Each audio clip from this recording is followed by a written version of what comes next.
నల్లగొండ, వరంగల్, ఖమ్మం పట్టభద్రుల ఎన్నికల కౌంటింగ్ ఇంకా కొనసాగుతుంది.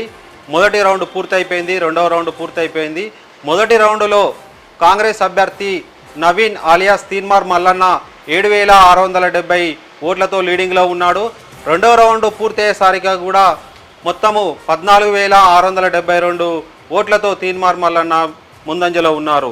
ఈ రెండు రౌండ్లను పరిశీలించినట్లయితే 1,92,000 ఓట్లు ఒక రౌండ్లో ఉన్నాయి. ఈ ఓట్లను లెక్కించడానికి కనీసం 4 నుంచి 5 గంటలు టైం పడుతుంది.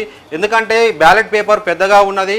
52 మంది అభ్యర్థులు పోటీలో ఉండడంతో సరైన అభ్యర్థికి సరైన ఓటు పడ్డదా లేదా అని పరిశీలించిన తర్వాతనే నిర్ధారించుకోవడం జరుగుతుంది.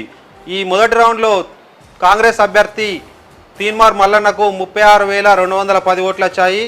బీజేపీ అభ్యర్థికి 11,395 ఓట్లు రాగా బీఆర్ఎస్ అభ్యర్థి ఏనుగుల రాకేష్ రెడ్డికి 28,540 ఓట్లు రావడంతో ఇక్కడ మొదటి రౌండ్లో మాత్రము తీన్మార్ మల్లన్న 7,670 ఓట్లతో లీడింగ్లో ఉన్నాడు. రెండో రౌండ్ పరిశీలించినట్లయితే రెండో రౌండ్లో తీన్మార్ మల్లన్నకు 34,575 ఓట్లు వచ్చాయి.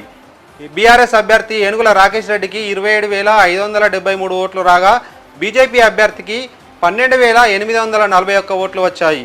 ఇంకో అభ్యర్థి అశోక్కు 11,018 ఓట్లు వచ్చాయి.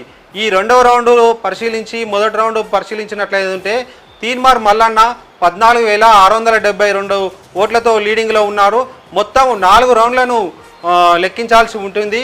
మొదటి ప్రాధాన్యత ఓటుతోనే ఈ అభ్యర్థి విజయావకాశాలు దక్కుతాయా లేదా రెండవ ప్రాధాన్యత ఓటుకు వెళ్లాల్సి ఉంటుందా అనేది వేచి చూడాల్సిందే.